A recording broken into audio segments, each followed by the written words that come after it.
কৃষ্ণ ভক্তবৃন্দ, তোমাদের সকলের জয় হোক। তো ভক্তবৃন্দ, দেখো, সব কিছু ছেড়ে দিও ইস্কনে আসলাম, কিন্তু ভক্ত হতে পারলাম না। বাড়ি বাড়িতে সব কিছু ছাড়লাম, পড়াশোনা ছাড়লাম, তারপরে ব্যবসা বাণিজ্য করবো ভাবলাম, তাও ছেড়ে দিলাম। ছেড়ে দিয়ে ইস্কন মন্দিরে আসলাম যে একটু ভক্ত হব, ভজন করব। কিন্তু আজ 25 বছর হয়ে গেল ইস্কন মন্দিরে, কিন্তু এখন আমি ভক্ত হতে পারিনি। এর কারণ যে ভক্ত, এই যে মন মন এত দুর্দমনীয়, এই মনকে বশ করা খুব কঠিন। মনের মধ্যে যে আমাদের কামনা বাসনা আশাকাঙ্ক্ষা, এই আশাকাঙ্ক্ষা দূর করা খুব কঠিন। ভগবদ গীতায় শ্রীকৃষ্ণকে অর্জুন বলেছিল যে চঞ্চলহি মনকৃষ্ণ প্রমাতি বলবর্ডিডম তস্যম নিত্যম মনে বাইরে সুদৃষ্ট। ভগবানকে অর্জুন বলেছিলেন যে আমার মন খুব চঞ্চল, কিন্তু এই চঞ্চল মনকে সংযত করার জন্যই এই ইস্কন সংস্থা। ইস্কনে আমরা এই জন্য আসে ভক্তবৃন্দ, এই জন্য আসে মানুষ। হ্যাঁ, কেন? যে ইস্কনে এমন কিছু শিক্ষা দেওয়া হয় যে শিক্ষার মাধ্যমে সংযত জীবনযাপন করা যেতে পারে এবং ভক্তি জীবন লাভ করা যেতে পারে। কিন্তু এত বছর হওয়া সত্ত্বেও, 25 বছর হয়ে গেল, তা সত্ত্বেও আমি একটুও ভক্ত হতে পারলাম না। আমি নিজেকে অনেক পরীক্ষা করে দেখেছি যে আমি একদম ভক্ত হতে পারিনি। এমনকি আমাদের যে অথরিটি আমাকে মাঝে মাঝে বকা দেন যে তুমি ভক্ত হও, ভক্ত হও, হ্যাঁ, চেষ্টা করো, বৈষ্ণব আচরণ শেখো ভালো করে। তো এটা আমি করতে পারছি না, সেটা আমার দোষ। কেন?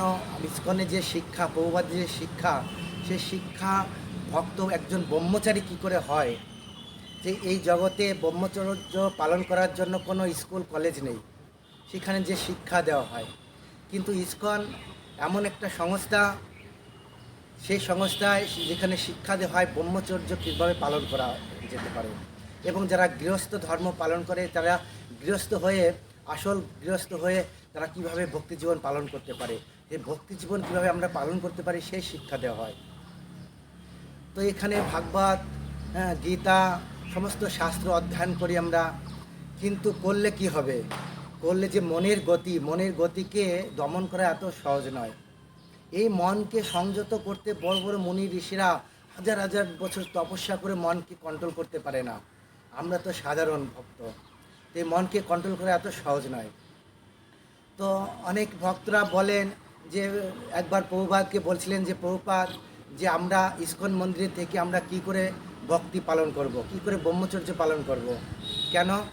এইখানে যে এই যে পরিবেশ যে এরকম বিদেশি সংস্থা আর বাইরের এত ভক্তরা আসে, তাদের চাকচিক্য দেখে আমাদের মনের গতি কি ঠিক থাকবে? তখন প্রভুপাদ বলেছিলেন, দেখো, তোমরা যদি এইভাবে মনকে কন্ট্রোল না করতে পারো তাহলে বনে চলে যাও। কিন্তু প্রভুপাদ বলতে চেয়েছিলেন যে বনে গিয়েও কি তুমি মনকে কন্ট্রোল করতে পারবে? মনের গতি কি বনে গিয়েও কি মন সংযত হবে? না, মনের কাজ সংকল্প আর বিকল্প করা। তাই মন এই নয় যে আমি বনে গেলেও মন সংযত হবে। তো সেই জন্য এই ভক্তি জীবনে আসলাম। ইস্কনে আসার পরেও যে আমাদের যে মনে যে কামনা বাসনা, এই কামনা বাসনা এতদিন ভক্তি করা সত্ত্বেও কামনা বাসনা দূর হচ্ছে না। আমি চেষ্টা করছি কামনা বাসনা দূর করার জন্য, কিন্তু চেষ্টা হচ্ছে না। শাস্ত্রে বলছে যদি মনে এক চুল কামনা বাসনা থেকে যায় তাহলে ভক্তি জীবনে অগ্রসর হওয়া যায় না, সে ভগবত ধামে যাওয়া যায় না। তো একটুখানি যদি কামনা বাসনা থেকে যায়, তো একদম ভগবানের যারা সেবা করতে চায়, যারা ভগবত ধামে যেতে চায়, তাদের শাস্ত্রে বলে তারা নিষ্কামভাবে ভগবানের সেবা করতে। কোনো মনে যদি কোনো কামনা বাসনা থাকে তাহলে তারা ভগবত ধামে যেতে পারবে না, একটু যদি স্বার্থ থাকে। তো সেই কামনা বাসনা যদি একটুখানি থাকে তাহলে সে ভগবত ধামে যাওয়া যাবে না। যেমন আমাদের মনে যদি কোনো কামনা বাসনা থাকে, সেটা একটা তুলনা করা হয়েছে একটা নৌকার মতন, পাল, সেই হাঙর না তোলা নৌকার মতন। যে একটা নৌকা যখন মাঝি সেই নদীতে রেখে দেয়, তখন নদীতে একটা হাঙর দিয়ে রাখে যাতে কোনো হাওয়ায় বা স্রোতে নৌকাটা না বয়ে যায়। তখন মাঝি যখন আবার আসে নৌকায় ওঠে, তখন সেই হাঙরটা তুলে তারপরে নৌকা বাইতে শুরু করে। এই হচ্ছে এই নিয়ম। তো তাহলে নৌকা সামনের দিকে এগোয়। তো যদি হাঙর না তোলা হয় তাহলে নৌকা মাঝি যতই বাঁক না কেন, নৌকা সামনের দিকে এগোবে না, একটু এগোবে না। তদ্রূপ সারা দিন রাত যদি নৌকা বেয়ে যায়, তবুও নৌকা সামনের দিক এক পাও একটুও এগোবে না। তদ্রূপ আমাদের যে ভক্তি জীবনে এরকম, আমরা ভক্তি জীবনে এসেছি, যে ভক্তি জীবনে আসার পরেও আমি যে আমার নিজের একটু উন্নতি খুঁজে পাচ্ছি না। এর কারণ কি?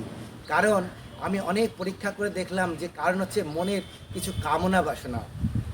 সেই কামনা বাসনার কারণেই আমি যে ভগবানের এত দিন ধরে ভগবানের সেবা করছি, পূজা করছি, হ্যাঁ, ভগবানের নাম জপ করছি, নাম করতে করতে তো মুখে ফেনা উঠে যাচ্ছে, কিন্তু নামের প্রতি কোনো আসক্তি হচ্ছে না, নামের প্রতি কোনো প্রেম জন্ম হচ্ছে না। এত নামের মাহাত্ম্য শ্রবণ করার সত্ত্বে নামের প্রতি আমাদের আসক্তি জন্ম হচ্ছে না। এর কারণ কি? এর কারণ হচ্ছে এই কামনা বাসনা, মনের অনেক কামনা। এই নয় শুধু যে আমার মধ্যেই কামনা বাসনা আছে তাই নয়, কামনা বাসনা প্রত্যেক জীবের মধ্যে থাকে।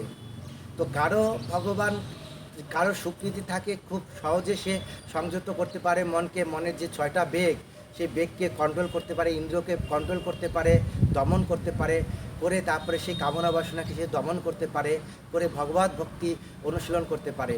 কেউ কেউ খুব সহজেই পারে, আবার কেউ অনেক চেষ্টা করা সত্ত্বেও সে মনকে বশীভূত করতে পারে না। তো তো এরকম হয়। সেই জন্য অনেকের অনেক আগের জন্মের অনেক স্বীকৃতি থাকে ভক্তি জীবনে। সেই জন্য তারা অনেক সময় দেখা যায় মন্দিরে আসার পরেই ভক্তি জীবন অনুশীলন করার সঙ্গে সঙ্গে তারা ভক্তিতে অনেক ডেভেলপমেন্ট করে যায়। যারা অনেক উন্নত, তারা অনেক উন্নত হয়ে যায়। কিন্তু অনেকে আছে যেরকম অনেক দিন ধরে ভক্তি করার সত্ত্বেও তাদের ভক্তি জীবন উন্নতি হয় না। এর কারণ তাদের আগের জন্মে স্বীকৃতি থাকে। অর্থাৎ শাস্ত্রে বলছে আমি এই যে ভক্তি জীবনে এসেছি, সব কিছু ছেড়ে দিয়ে, হ্যাঁ, সংসার করলাম না, হ্যাঁ, সংসার না করে ভগবত ভজন করব, এই উদ্দেশ্যে আমি ইস্কন মন্দিরে আসলাম। তো ইস্কন মন্দিরে আসার পরে যে আমি যে ভক্তি করছি, তো ভক্তি করছি, প্রসাদ পাচ্ছি, ভগবানকে দর্শন করছি, ভগবানের মন্দির পরিক্রমা করছি, ভগবানের চরণামৃত পান করছি, ভক্ত সঙ্গ করছি, কীর্তন করছি, হ্যাঁ, ভগবানের সেবা করছি। তো এই সেবা করার পরেও দেখা যাচ্ছে মনের একটু উন্নতি হচ্ছে না। অনেক সময় এরকম হয় যে উন্নতি হচ্ছে না, নিজেকে এরকম মনে হয় যে ধিক্কার জানায় যে আমার জীবন বৃথা হয়ে গেছে, হ্যাঁ, কোনো লাভ হলো না, না তো সংসার করলাম, না তো ইস্কন মন্দিরে এসে ভক্তি জীবন পালন করতে পারলাম। তো শাস্ত্রে বলছে যে আমরা যে অনুশীলন করছি, এতে বলছে ভক্তি জীবন অভিক্রম নাশী প্রত্যাবায়ন বিদ্যাসে স্বল্পম অপেক্ষ ধর্মস্ব ত্রায়ত মহৎ হয়। এই ভক্তিযোগ অনুশীলন কখনো নষ্ট হয় না, যে যেইটুক করবে তার সেইটুক থাকে। হয়তো আমি এই জন্মে আমার যতটা আশা ছিল আমি ভক্তি জীবন পালন করব, ততটা আমি পারিনি, কিন্তু আমি অনুশীলন করেছি, এক এক ধাপ করে আমি এগোচ্ছি। কিন্তু আমি যতটা অনুশীলন করেছি, হ্যাঁ, কিন্তু আমি এই জন্মে সেই ভক্তি জীবনে সাকসেস হলাম না, আমি ভগবত ধামে ফিরে গেলাম না। পরবর্তী হয়তো আমার আর একটা জন্ম হতে পারে, কিন্তু পরবর্তী আমার যখন আর একটা জন্ম হবে, তখন আমার উন্নত একটা জন্ম হবে। আমি এই জন্মে যেইটুক ভক্তি করেছি, আমি পরবর্তীতে আমার সেইখান থেকে আবার শুরু হবে। তাই ভক্তিযোগ কখনো নষ্ট হয় না। তো এই জন্য আমার মাঝে মাঝে আমার নিজেকে শক্তি মনে হয়, গর্ব মনে হয় যে আমি ইস্কনে এসেছি, ইস্কনে এসে ভক্তি জীবন পালন করছি। হ্যাঁ, বাড়িতে থাকলে তো আমি কি করতাম, এই সে পশুর মতন জীবনযাপন করতাম,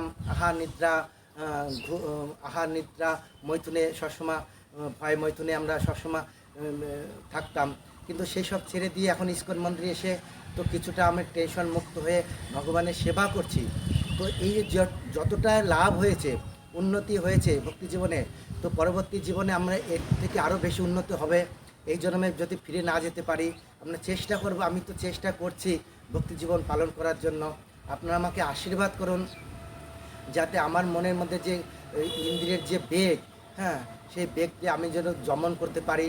কারণ শাস্ত্রে বলছে বাচ্চ বেগম মনস্ক্রোধ বেগম জিব্বা বেগম উদর উপস্থ বেগম এতার বেগম য বিশ্বত ধীর সর্বাং প্রেমাং পৃথিবী সশিষ্যাত অর্থাৎ এই 6 বেগ দমন না করতে পারলে সে ভক্ত জীবনে কখনো সে গোস্বামী হতে পারে না, সে সন্ন্যাসী হতে পারে না, সে ব্রহ্মচর্য ঠিক মতন পালন করতে পারে না, আদর্শ গৃহস্থ ঠিক মতন পালন করতে পারে না। তো এই ভক্তি জীবন পালন করতে হলে, হ্যাঁ, সঠিক শুদ্ধ ভক্ত হতে হলে এই 6টা বেগ অবশ্যই দমন করতে হবে। তো আপনারা আমাকে আশীর্বাদ করুন, এই ভক্তি জীবন, এই যে হরে কৃষ্ণ মহামন্ত্র জপ যাতে মন লাগিয়ে আমি করতে পারি, ভগবানের সেবা করতে পারি। অর্থাৎ আমার উন্নত হচ্ছে না, এর একটাই কারণ হচ্ছে আমি মনটা ভগবানের চরণে দিতে পারিনি। মনটা হচ্ছে বহু শাখাহি অনন্ত, মন আমার অনেক রকম চিন্তা করে।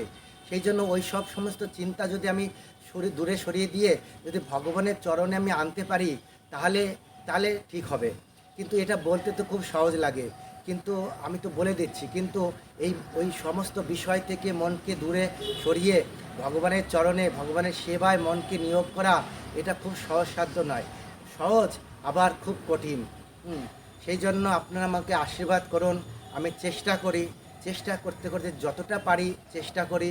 এই জন্মে না হোক পরের জন্মে হবে, পরের জন্মে না হয় তার পরের জন্মে হবে, হবে তো কিছুটা তো আমি উন্নত হতে পারি।